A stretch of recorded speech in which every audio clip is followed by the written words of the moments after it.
Tell us your first memories of war now.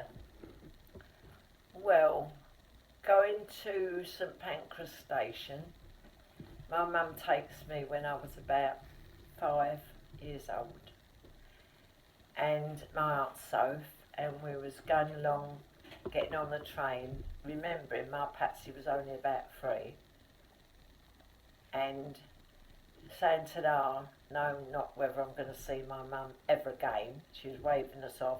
Don't leave Patsy, let your hand go, make sure you stay together, don't let them separate you. And I didn't really know where we was going. All we was told was we were going being evacuated to Honington, Devon. And when we got down to the station, all the kids was all on the train with their cases. And my poor old mum was waving ta-da to us and blowing us kisses and fell over the sandbags. So because I'm crying because I thought my mum was hurt, waving and blowing kisses to her, and she's laying on the sandbags waving to us. Were there lots of kids at the station? Loads of kids. The train was full. All Train was packed, yeah. All quiet. All the mums crying, saying ta-da to us.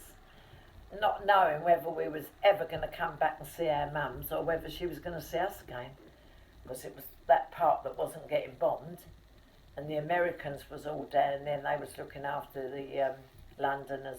Oh, we had lovely parties. They was taking us into this, what they call the donut dugout, and all having parties. Was this in London or Honington? In Honington. Okay.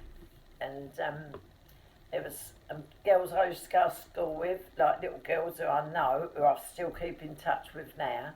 They was down there, but different billeting places. And then when we got into this big hall, me and my Patsy sat on our cases, and my mum said, don't dare get separated. Nobody wanted me. They wanted Patsy, but they didn't want me. I was too saucy, I suppose. Anyway, this woman came up and her husband. We was the last ones left, the last 2 left in the hall. And I said to my Patsy, they want Patsy, but not me. I said, you're not to go, you've got to stay with me. Mummy said, we mustn't separate. Anyway, they said, we'll take the little one.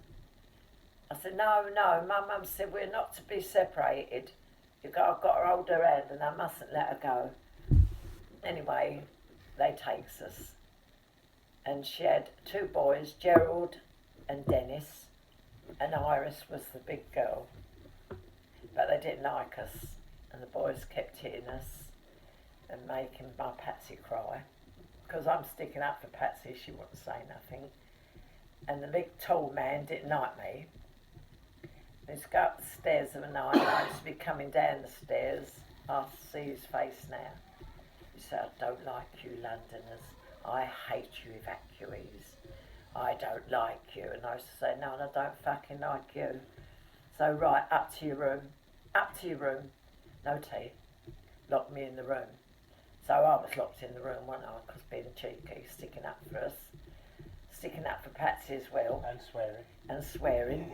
So, because I was only little, but now I laugh now, because I would have laughed if I'd have seen someone now do it. Anyway, the evacuee kids was over in the playing fields all playing. Get out the window, Irene. Climb out the window, they're telling me.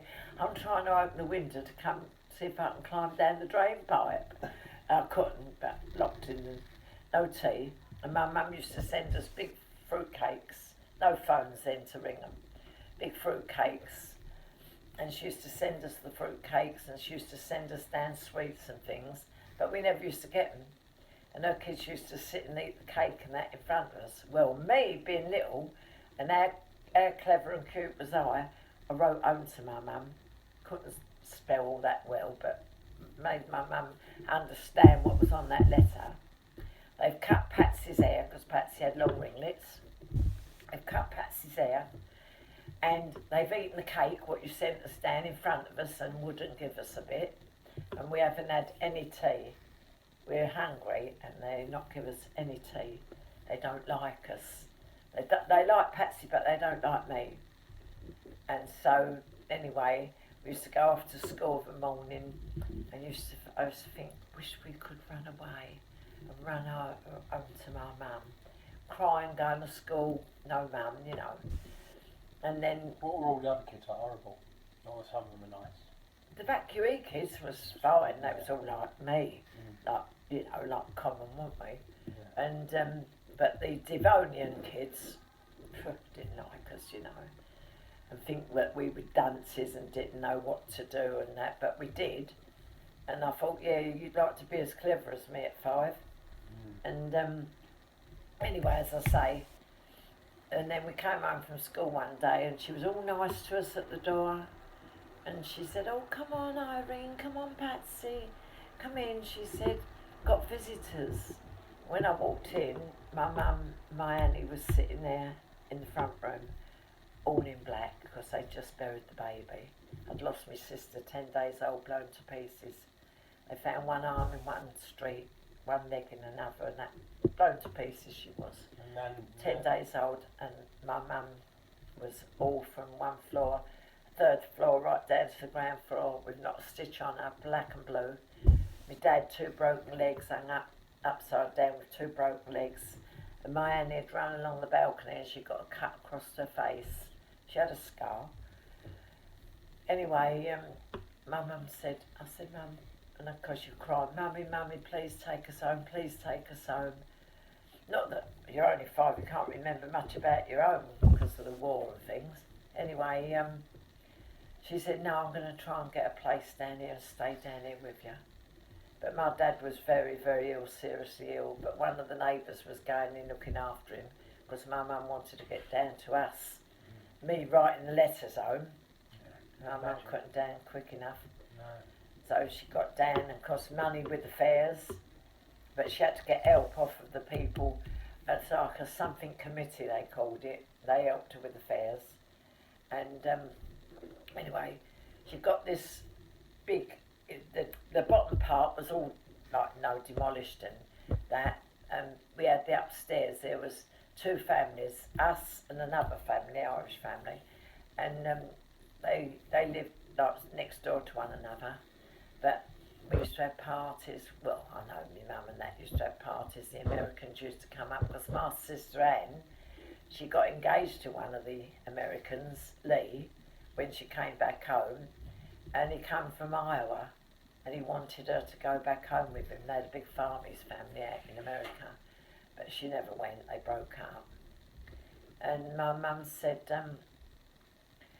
we're going to move into this place, 81 Huntington, Devon. And right opposite where we lived was the lace shop where the Queen has all her lace made things there. And it's still there. Someone went to Huntington last year. They brought me back little leaflets and the lace shop is still there, as far as I know. But you said that when we go down there, that's one thing I want to do before anything happens to me, is go back and see Arlington, Devon. I know so much about it. Being a kid and going down there, I took it all in and it's stuck there ever since. How long was you there for in Huntington living? Oh, How long was 3 years, not been 3 years, something like Wow. that. Backwards and forwards, my mum was coming, but then, as I say, she got the house. And my dad got better, so he stayed up in London. I think he only ever come down a couple of times. That was it, because the fares. And they couldn't afford to come down and see us. On the train? Yeah. And anyway, my sister came with her, my Anne, and the kids used to terrorise us. The boys, we used to go down and play downstairs in the park that's all waiting to be renovated.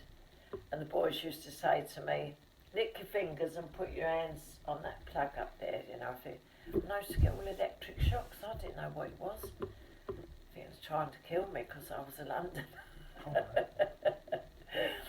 Yeah, so as I say, it was a nice place, lovely place. The schools was lovely, but it was just where we was billeted. But then Grandad went to Cambridge, and they sent him back. His sister went down and got him. He was lousy. He was running alive with fleas, Grandad, and he had a great big sore like that. No exaggeration. He told me like that. He had it for Tiger. Yeah. Where? where they didn't used to wash him and all that. Terrible. It was, but then they had to come back. They separated him and his sister, and then they came back. They didn't stay in Cambridge. Why did they come back? Because they. Well, because they. Well, yeah, because his mum wanted them to be together, and they separated them. And where were you? Mum. Where were you evacuated? Where were you living when you got evacuated? Where was we? Stood at us. Fox, Kennett. Yeah, that's where it got bombed out. You've seen the pictures of it, haven't you? Yeah. Yeah, terrible. Terrible. Where was Grandad? Granddad was Vauxhall. Yeah, terrible. But he was at Cambridge, and I suppose these were the parts that weren't getting bombed. Yeah. But if it hadn't have been for me, because where I live at the Oval, where I lived at the Oval, if you look at the cricket grounds, there's a gasometer, and the gasometer caught light, and it was terrible, and I lost my nerve, and I was only young, only little, and I was screaming, and my mum said, that's it, they got to go away, they got to go evacuation, I can't have it any longer, because she's lost the nerve now. That to smack me to, I was in a terrible state, my mum said, but well, there's no reason to be, because of the bombing, and it dropped right on the house. Yeah, above, dropped in the bedroom. Mr. and Mrs. Greenfield, who lived above us, got killed instantly, dropped up above. Anyone else die in it? Oh yeah, lots of people. The Gardner family, the whole family downstairs on the first balcony. The Gardners, whole family got wiped out. And then we had to go to the shelters, you know, go down the shelters. Well, it was only little me and my Pat. And my mum used to take us down the shelters. And Nanny used to clean the shelters. Was that the tube station or the actual No, shelters? we went down the Oval Tube station a couple of times. It was too packed down there. Yeah. Couldn't get beds down and that. So Charlie Pike and all those used to go down to the. We used to see him. He used to be running along the. I don't remember. I was only a little kid. Running Uncle Charlie, we used to call him. Running along, putting his trousers on, big fat man, because he was so frightened.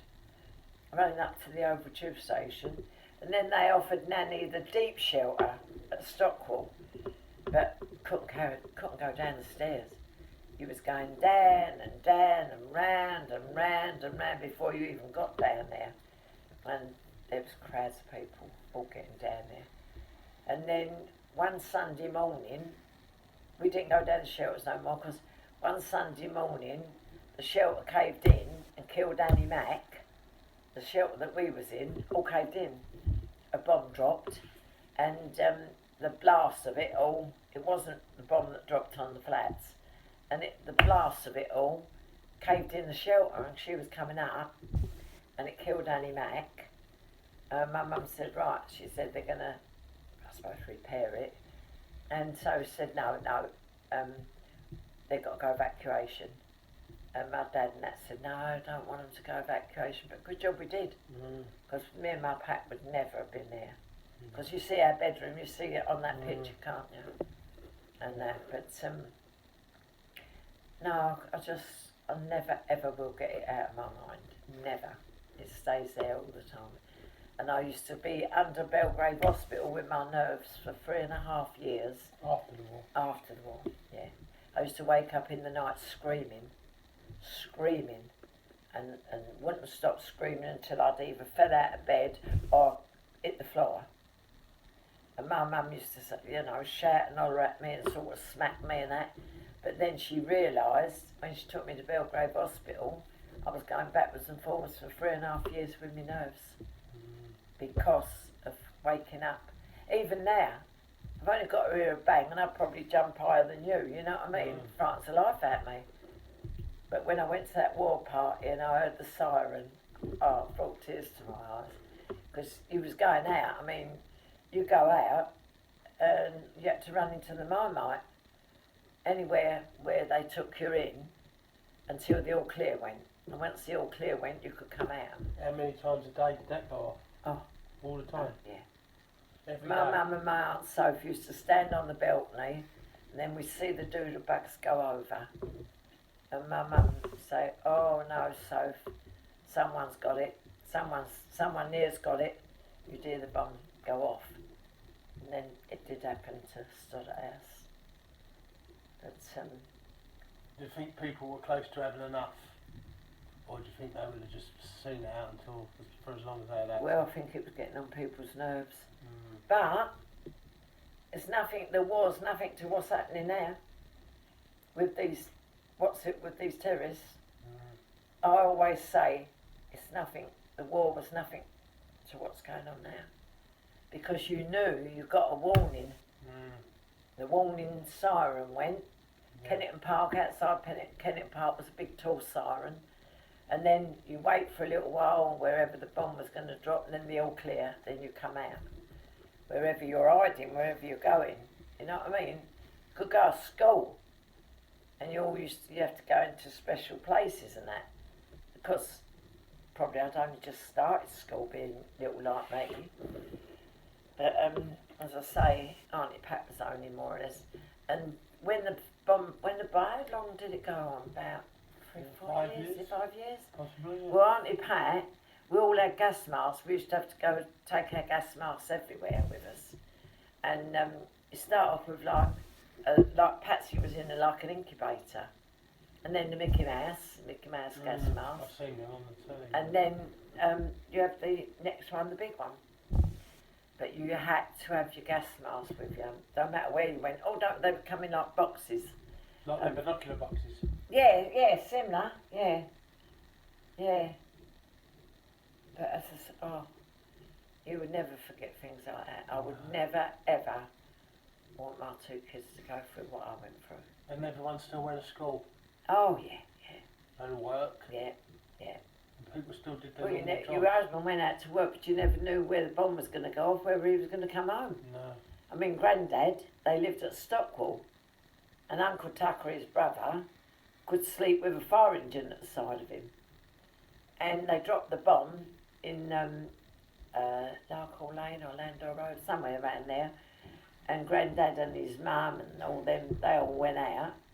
And when they came back from the shelter, the place had been all bombed, and Uncle Tucker was still lying in bed. Didn't even know there'd been a war.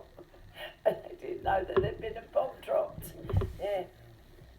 And Nanny used to ripen up her tomatoes, because years ago, if you got green tomatoes, you put them along your windowsill. You'd go out. I remember that, yeah. You see I remember people you doing that. Grandad was getting from the vine, didn't he? Yeah. Just put them like that. And you'd put them along your windowsill to ripen up.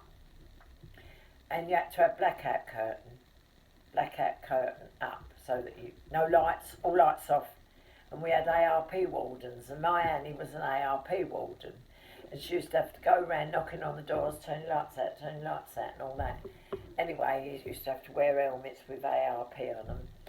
And she used to go out of a night onto duty, and this bloke on the top balcony was going to throw her off the balcony, my sister, because she knocked on his door and told him to turn his light out for his own good, because the blackout curtain, he didn't have blackout curtain, but you had to have blackout curtain, so it was all dark, couldn't see no lights. Was that every night you had to black Oh yeah, when the siren went, yeah. Sirens. Anyway, I used to patrol round, my Annie used to patrol round and that, and you'd come up from the shelters, and the windows would be all smashed in, the blackout curtain would be ripped, and all the tomatoes would be all over the floor when they would come off the windowsill.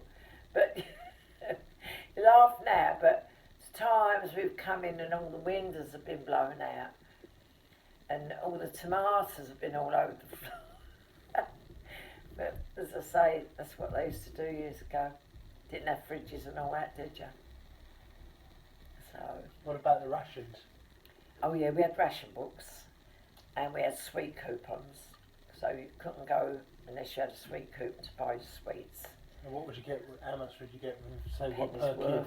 Pennies worth of sweets, 8p worth of What's that, sweets. like 10 sweets in a bag or something? Something like that, you know, like the fruit salads and all that. Yeah. Black Jacks was all that then. I like that. And you go into the shop with your sweet coupon, and they might tell you that you ain't got enough coupons there, and that coupon's for next time, like, so you couldn't use it.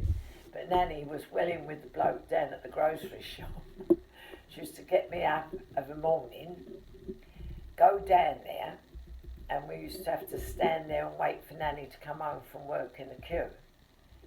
And I mean, this was going on after the war with your coupons and that. But she used to be so much in front, she used to drop the bloke a couple of bob, and he used to work her book for her. Don't go to anybody else, only Frank. Don't go to anybody else. If it's your turn, you just go to the back of the queue again until we come home from work, and then we come down and get you. I used to be freezing cold, standing in the freezing cold, waiting to get thing from my mum. Don't go to Frank, and then he'd see us, and we'd go to the back of the queue again. Where's me mum? Only little Steve, you think, you know, what you'd done when you was a little kid, and how sensible you was. Your mum telling you not to go to anybody else, only Frank. And then you get a crate of sterilised milk on the pushchair. And then you get your bag of shopping. Then you get home and then she'd say, oh, we need some coal, or we need some coke, or we need you to go down Freddie Dimmock's to get some chopped up woods. You think when you was little doing the errands, go down the road and you get, what they call it, chopped up wood, chopped up sticks of wood. Yeah, my dad or my mum used to go out on the balcony and chop the wood. But he used to bundle it all up, Freddie Dimmock. He used to have this big wood yard. And then you go down Nine Elms, walk along with the pushchair, and go and get coke, and then go and get a quarter of coal. Sometimes you had to burn, if you didn't have the money to get coal. My mum used to burn old shoes. And then she used to, the chimney, how many times the fire brigade used to come out? And she used to set light to the thing, the soot, and down it all pouring. Times all the place has been with the soot, where you used to have the sweep down to clean all your chimney. And after he went, you used to have to, some was clean, some was all untidy, and you used to have to clean all the soot up and that. Oh, God. That's horrible stuff, isn't it? Smears and all sorts. Yeah, get all down your throat. Come out the front room, you'd have all black all on you. Horrible. But if you didn't have any toothpaste, you get your toothbrush, put it up the chimney, and you clean your teeth with soot. That's what we used to do. Soot or salt. Why? Just used to. Didn't have no toothpaste. They used to say it made your teeth whiter. Yeah, put your toothbrush up there and just clean your teeth with the soot. Or salt. Or salt. Imagine salt in your mouth, can't you? Because you couldn't afford to tube toothpaste. When everyone was told that the war was going to break out, you were probably too young to understand what was about to happen, weren't you? Until you got evacuated. Yeah. You probably didn't know what it was all about. No. Didn't know what bombs were. No. Didn't just go out on the balcony with my mum. She said, oh, some poor soul's got it safe. Oh, wonder who's got that tonight. Oh, that's gone off somewhere near. And you just go down the shelter and you think, oh, I've got to go down the shelter tonight. But you couldn't complain because they had all the screens with Mickey Mouse, Disney films on there. Did they? Oh yeah, you had like a screen, like you know. A projector screen. So yeah, so you go down there and you could watch the films. Couldn't see nothing on the tellies. Didn't have tellies, did we? What about films of like Snow White? Yeah, things like that, you know, and your nursery rhymes and all that. And we had two boys that lived in the flats, the McLean brothers, they was called, and they lived up on the top balcony. And you had bunk beds down in the shelters. And so if they got down there first, they'd pick what bunks they want. So if they wanted that middle bunk, they'd sleep there. And if me and Patsy had to climb up onto the top bunk, or they'd have the top bunk and we'd have the next one. Well, if they was underneath, they used to keep going like that to me and Patsy, trying to push us out the bunks. Oh, yeah. Really, really. But people were so close to one another. Help you out. Really, really help you out. My mum used to go around cleaning all the shelters and that. So that's...